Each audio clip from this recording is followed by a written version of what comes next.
You going? All right, Robbie, first of all, thank you for having me back here, man. I appreciate it so much. Absolutely. Here at City Limits Barbecue in Columbia, South Carolina, West Columbia, with my man Robbie. Finally get a chance to meet him. If you know anything about Texas-style barbecue here in South Carolina, you know Dylan Cook with Fort Grove Barbecue. So I had to come down here with City Limits because you guys are outstanding. I just had the food. The brisket is off the chain. The pulled pork, just like you said, unseasoned. As far as the sauce, you got the salt on it, just salt, and it speaks for itself, right? The biggest thing that I love though is the collards. I love the collards. I love the mac and cheese, and the hash and rice. My God, the hash and rice. It's superb. It's amazing. Good. Robbie, tell everybody about City Limits Barbecue, bud. Oh my gosh. I don't think you got enough memory on that device. No, it was just, I was tired of working in the office, and I was tired of eating mediocre food, mediocre barbecue. And so why doesn't somebody do it better? And so, big risk, big, high reward. Yeah, and like, I'm a numbers dude, and it was like, well, you know what? If we can figure out how to cook it and sell it in volume, I think we got a business. And so we eventually figured out how to cook it, and you know, we do okay on Saturday and Sunday. So we want to keep doing it for a while. Yeah, pretty good line. We're going to flip this bad boy. This is a Holy City hog. Okay. We do whole hog one Sunday a month. We baby it. Our Saturday pork special, it's like a go-between between whole hog and just simple pork shoulder. Sure. That's on purpose. Whole hog's really expensive. The wood burn on it, the cost of the pig, the yield on the pig is just crazy expensive. Yeah. And then whenever you buy an ultra premium pig, it is food cost is terrible. Right. I mean, like terrible, but it's really, really good. Yeah, it's worth it. And so we can sell one pig. You know, if we were trying to set our business off of this, we wouldn't have the volume, because even though it's good, people just wouldn't eat enough of it every weekend to sustain this. So let's get this thing flipped. Like I say, what we want to do is we're going to lift it out here. Yeah. We're going to you hold this while we get the pig out. All right. And then Carl and I, we're going to flip it, but no, you hold this. Carl, let go. we're going to get the pig out here, and then we'll put the fence on top. Okay, cool. And then your job is going to be to make sure the pig doesn't fall out whenever we flip it. Okay. We've never dropped it, so no pressure. Thanks, appreciate that.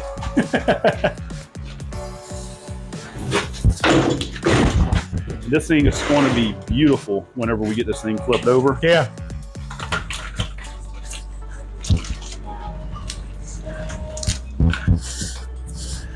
All right, talk to me, Carl. Which way are we doing? Okay, so we're going to wrap the bottom of this a little bit. Yeah.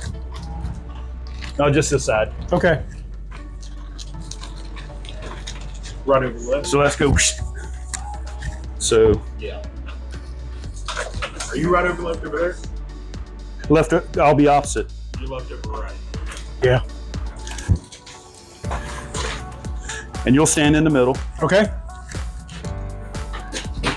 1, 2, 3. There we go. Perfect. Perfect. No drop. No drop. That's right. Undefeated. Undefeated. Thanks, Carl. Yeah, man. It smells good too. Yeah, man. The thing's beautiful. Talk about the seasoning with this right here with the whole hog. What do you do here? Anything special? So something cool, because I'm a nerd student barbecue, and you know, throughout our menu, we've got a lot of regionally distinct cook techniques and styles. Saturday and Sunday, we do all kinds of things. Yeah. And this particular pig, this is our 15th pig. Okay. This is my 15th pig. Yeah. And we're cooking this bad boy, well, I call Carolina style. Yeah.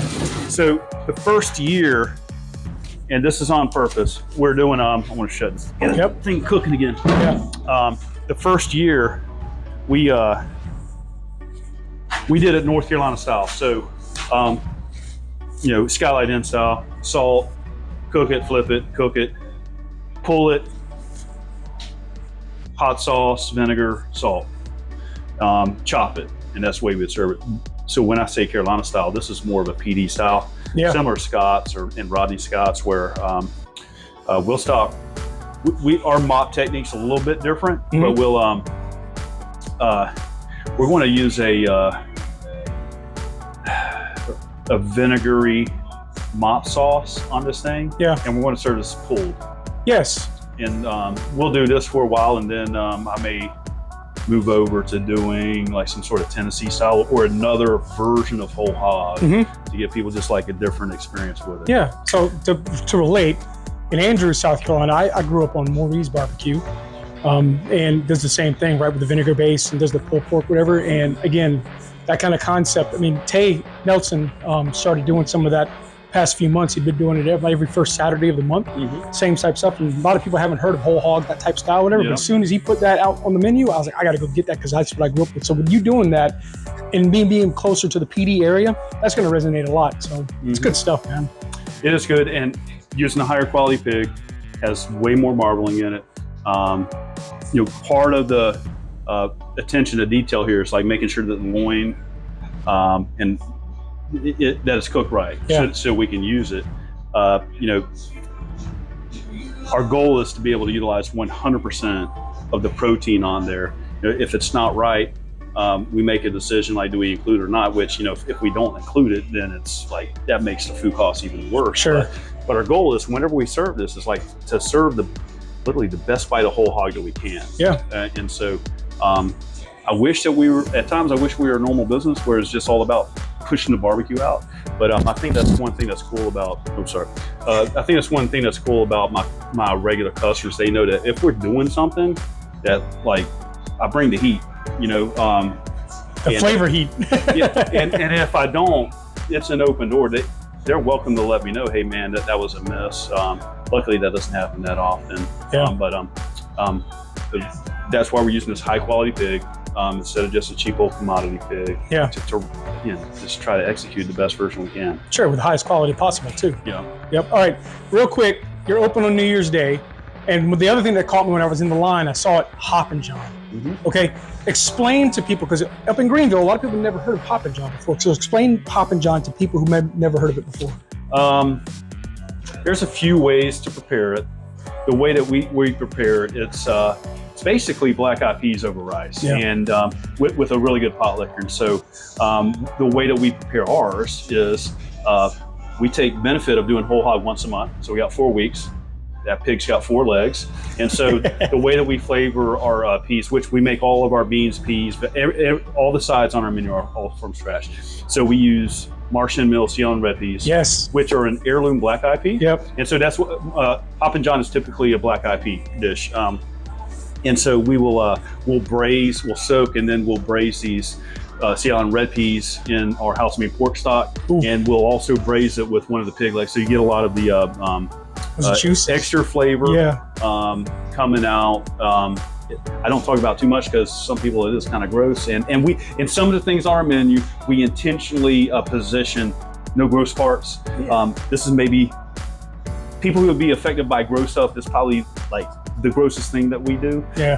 But it makes it taste really, really good. So the pot liquor in these black eyed peas, the black eyed peas are really good by themselves, but get it through the rice, mix it around. Some other variations actually throw in some collard green bits. They do? Yep, and mix it around. And like I said, this is the way that we're doing it. And Right, traditional. I've seen it all over the place. Really good stuff. Yep. Really, All really right, good. we got the pits behind us. Is there anything you want to show us on the pits? you No, want something? these are dead right now. We're getting ready to load in our tomorrow cook ribs. Yeah. We do different pork ribs. We do different cook technique pork ribs Saturday versus Sunday. Okay. So today's pork ribs were Carolina style, cooked directly over coal salt only. Yeah, we're awesome. Tomorrow's pork ribs are going to be a little bit more normal, Texas style sweet ribs. So it's going to be cooked indirect with a rub, finished with a sweet sauce. More, this is what you would consider like a restaurant rib. Sure. And equally good, significantly different. Yes. Cook them to tender. That's the big thing. Just get them tender. Right. And And they fall off in your mouth. yes, yeah. Good stuff tomorrow. Chopped brisket, beef ribs on Sunday. We trimmed it down a little bit because of the this is our slow season. So normally we'll have like 3 or 4 other things on the menu tomorrow. But the star tomorrow is going to be our house-made brisket hot dogs. What? Wow, dude. You didn't know that? I didn't know that. Oh, Talk about them. brisket trim. We make, like a lot of Texas, we make all of our sausages in house. Okay. Hot dogs and sausage. So it's an all beef, all brisket sausage hot dog. About 6 spices in it. Yeah. They are a ridiculous time-consuming thing because we've tried some different equipment and we got to go back. Using the grinder to get it emulsified multiple times. You got to get it basically frozen. That process is about anywhere from a 3 to 4 or 5 hour process just to get it through all the grinds. Yeah, true labor of love. Then you got to stuff it. Then you have to hand tie each one because we're using a cellulose casing versus a lamb casing. So when you twist them, they don't say twist whenever you hot smoke them. So we do 20 pounds. I think it's around 150 plus hot dogs that have to be each one individually hand tied, so it doesn't unravel itself. So then you got to hot smoke them, chill them off. I'll grab you one in a minute so you can see what it tastes like. But okay. They're just like it's not so much how good they taste. We think they taste good, but like with several other things on the menu, it's just like it's putting out a more pure food product. It's a ridiculous amount of labor, but they're good. Chili dogs, slaw dogs. We do a Chicago dog with these things. That's all really good. And Interesting. And so part of the origination of this was that we got 3 pits. We didn't have these to start off with. Okay. We had 1,000 and a 500 gallon. And so my 500 gallon, I was cooking direct heat. I was putting sheet pans underneath the belly. So we had 2 different cook techniques, similar pits, but 2 different cook techniques. Yeah. And the way that our Sunday menu evolved was that we couldn't do back-to-back full menus the exact same because of pit overlap. True. So, and it's not so much space as much as different cooking temps. Exactly. With that overlap. So we had to figure out something to do on Sunday that would be able to be more like a same day type cook thing. Yeah. And so that's how the hot dog service evolved. Okay. We started off with high quality Hebrew National, and then took a couple months of figuring out our recipe. So once we started making our own house dogs, just like any barbecue restaurant, or any restaurant for that matter, it's kind of like a dairy farm. Like once you get going, every day the cow's got to get milked, right? Yes. So these dang hot dogs, like every week, like if we're out, we got to make hot dogs because people coming in expecting the hot dog. Right. But it is a labor of love, and much different price point. So it can add up quick on a Saturday, especially if you get a lot of like y'all got. But you come back on a Sunday because of different price points. You can get out of here much lower. And so I got a lot of customers who will come back-to-back days, especially for our Sunday special protein, which tomorrow our Sunday special protein is whole hog, and we'll do different stuff like Italian beef, Chicago Italian beef with using a brisket or a prime rib, shaved prime rib sandwich.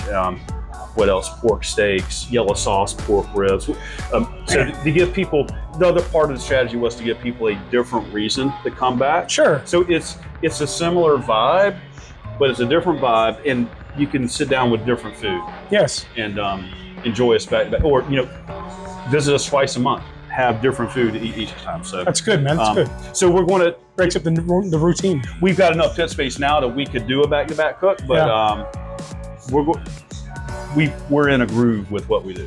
All right. So last thing, and then we'll talk about hours of operation and your dress and all that. But the big Texas beef rib.